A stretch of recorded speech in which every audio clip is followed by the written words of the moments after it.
Hello everybody and welcome to the channel. So in today's video, I do want to talk about the match between FC Barcelona and Benfica. And in this match, Barcelona has lost against Benfica 3-0 away from home. They weren't playing at the Camp Nou, they played at Benfica. Many of us were thinking, okay, Barcelona is going to be playing away. We're going to be playing against a Benfica side that is not so great. Yes, they have won in almost every game, but what we have seen before against Levante with Barcelona, Koeman has all of this covered, right? Koeman knows exactly what to do against Benfica because we have seen Ansu, we have seen Gavi, we have seen Ricky Puig, we have seen Nico Gonzalez, we have seen so many great youngsters in that Barcelona game against Levante that we know is bulletproof on bringing results for this club. And we're going to go with that exact same game plan against Benfica. Many of us were so happy, right? But now, until today, we saw this game against Benfica and FC Barcelona. And let me tell you, Koeman did the exact same thing as he always does. He sees what these youngsters could bring. We look at what these youngsters could display on the field, but he has again not used those exact same players that actually bring life to FC Barcelona against Benfica. And what happened 90 minutes later after he put out that starting 11? We lost 3-0 in the most embarrassing way. And so as I continue to go into this video, I am very sorry if I'm going to come out very tense. I'm sorry if I come out very frustrated. I'm going to be speaking with my heart, not with my brain. So if you guys are Koeman fans and you guys love Koeman and you guys like to defend Koeman and believe that Koeman is the best coach in the world, then this is not going to be the video for you. And excuse me for the horrible language that I am going to be using within this video, but everything that has to be said is going to be said within today's video. So let's start, right? And let's look at this starting 11 right here that we do see on the screen. And I'm going to be sticking on here for a good minute. I'm not going to be changing pictures. I want to stay in this starting 11 that Barcelona and Koeman have put out against Benfica, because this is one of the main reasons and one of the biggest problems on why Barcelona continue to bring out embarrassing results. Like when we saw this starting 11, we immediately knew that this was not the ideal starting 11 that should be placed on the field. Like, why do I believe that us fans, right, you and me, the people who are watching this video right now, can actually make better decisions than Ronald Koeman? Why? Because like I've said before, every player that brought life to that game against Levante, right, Ansu, Nico, Gavi, Puig, all of these amazing players, and even Mingueza, right, did not start in the starting 11 today. What did Koeman do? Koeman used players like Sergio Roberto on the right flank. He used players like Luke de Jong to play right next to Memphis Depay, and he used a 3-5-2 system that we know does not work for FC Barcelona. And you also continue to play Pedri, who just returned from injury, only because he does have that favoritism for Pedri, when you knew that you had players like Gavi, Ricky Puig, Nico Gonzalez, who can all come in for a player like Pedri. Pedri was not going to be 100% in this match. And for those of you guys who want to say,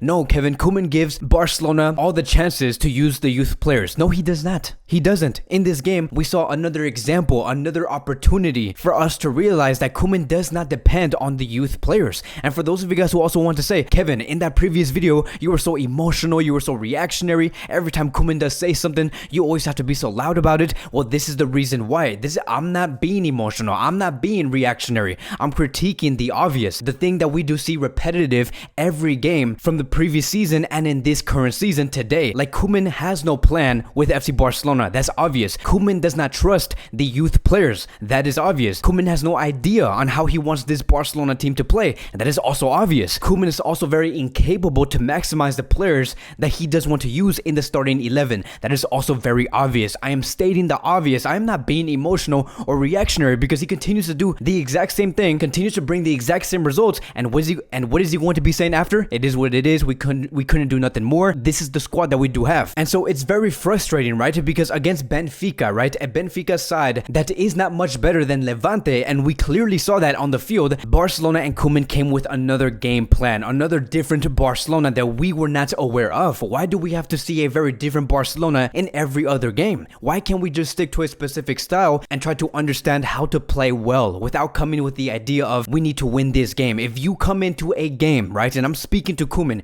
if you come with an attitude and say we have to win this game, you have to play well, that basically means that you're going to do everything in your power to win in this game, which basically means that you're going to be using the players that is not necessary to play well on the field. And also, by having that attitude of saying we have to win in this game, that basically means that you are scared. You are scared of the opposition. You're not thinking about trying to play faithful and trying to play loyal to how Barcelona should be playing. You're focused on them. You focus on them because you are scared, because you have no real game plan. And when you have no real game plan, you think of another way of playing. You see how all of this does accumulate accumulate towards results like this. And what boggles my mind about this whole thing, about this whole season, is that he places lineups like this and continues to say, it is what it is. We need to be realistic. This is all we have. And at the same time, you had Ansu, you had Demir, you had Mingueza, you had Nico Gonzalez, you had Ricky Puig, Gavi, all sitting on the bench. You could have used these players and play much better on the field, but you chose not to. Not because you did not have the opportunity or the resources to make Barcelona better. No, it is because you did not want to. Like, why couldn't we place Mingueza for Sergio Roberto? Why couldn't we place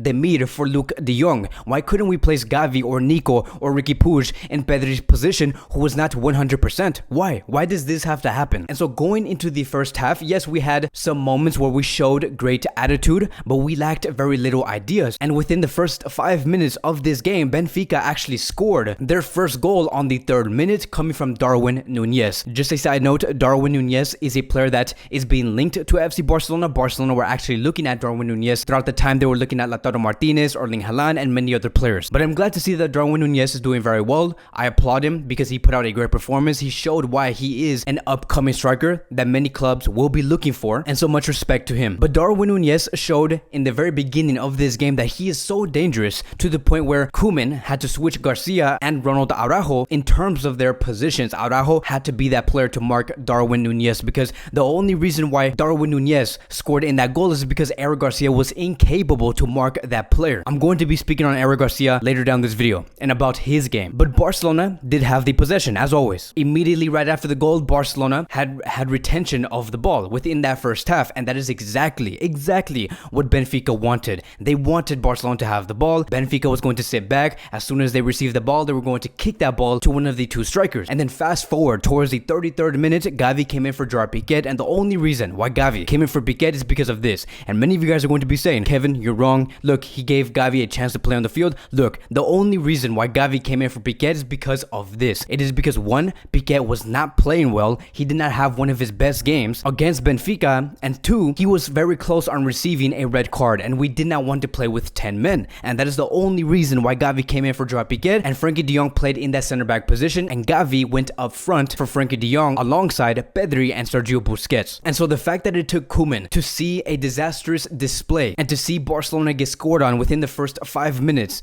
just so he could place in Gavi in for Gerard Piqué, it is an embarrassment. Like, it takes you that much in order for you to finally make a substitution that you should have made in the very beginning of this game. And then going into the second half, yes, we did see Felipe Coutinho come in on the 68th minute. We saw Nico Gonzalez come in. We saw Ansu Fati come in. And again, like for what? Like, why are we playing these players when we knew at that time that Barcelona were not going to be in control of this game? Because as we continued to go further and further within this match, we slowly started to lose control of the game. Like, we had no control, and Benfica were gaining so much confidence because they believed that they could actually come out with 3 points and give this Barcelona squad a whooping. Barcelona respected the opposition. We continued to do that, and I believe that the only reason why he placed Nico Gonzalez and Ansu Fati within this second half on the 68th minute is because he's going to be saying, we ended with youngsters because I believe in the youngsters. Like, do you really think that you can actually fool us? Do you really think that you can make us believe that you do trust these youth players? So the fact that you put these youngsters so late within this game, that was not going to do anything for you for FC Barcelona. It wasn't, because Barcelona had no control. And you know what's so crazy about this whole thing? Like, yes, I have talked about how Koeman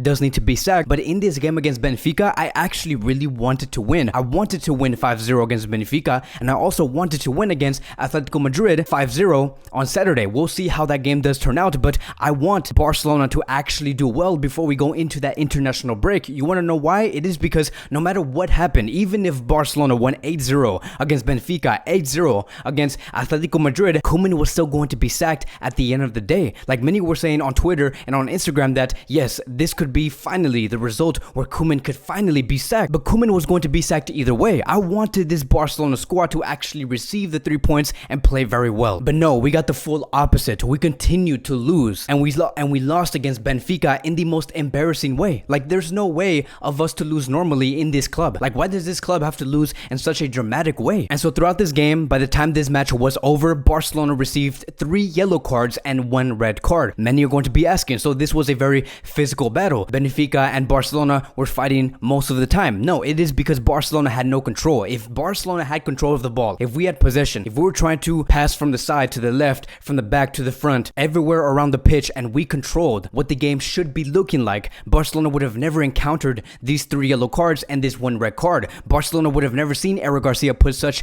a horrible display in tonight's match. That is one of the reasons why Eric Garcia did not play well. It is because Barcelona were letting Benfica have the ball most of the time. And Eric Garcia, unfortunately for him, he had to chase the ball and he was getting frustrated, and that is why he received a red card. It is because as a collective, Barcelona were not acting the way that they should be. And the first person to blame when it comes to this, it is Ronald Koeman. So 3-0 against Bayern Munich, 3-0 against Benfica. We made Benfica actually look like Bayern Munich in this game. Not playing style wise, but result wise, we made Benfica look like a Bayern Munich side. And before that, in the Champions League, we tied against PSG 1-1. We lost against PSG 4-1. We lost against Juventus 3-0. How many games do we have to go through to understand, make the fans, make the people within Barcelona to understand that Koeman is not the man to lead Barcelona forward? And then Koeman did say in the post-match press conference, and he said this: we have to defend better. It's true that there are teams that are physically better, and maybe that's why we seemed very soft. You would have never seemed soft if you actually had the ball. Like Barcelona in the past 10 to 15 years, we won so many times with the opposition being physically and much taller than us. Why was that the case? It is because Barcelona knew exactly what to do with the ball and how efficient they could be in the final third. Barcelona are not capable to do that right now, not because of the players that we have in the squad, but because we don't have the coach that is capable to maximize these players that we currently do have. So that is it, right? We do sit at the bottom of this table with 0 points. In order for us to actually get a very big chance to go into the next round, we have to win every game moving forward. We have to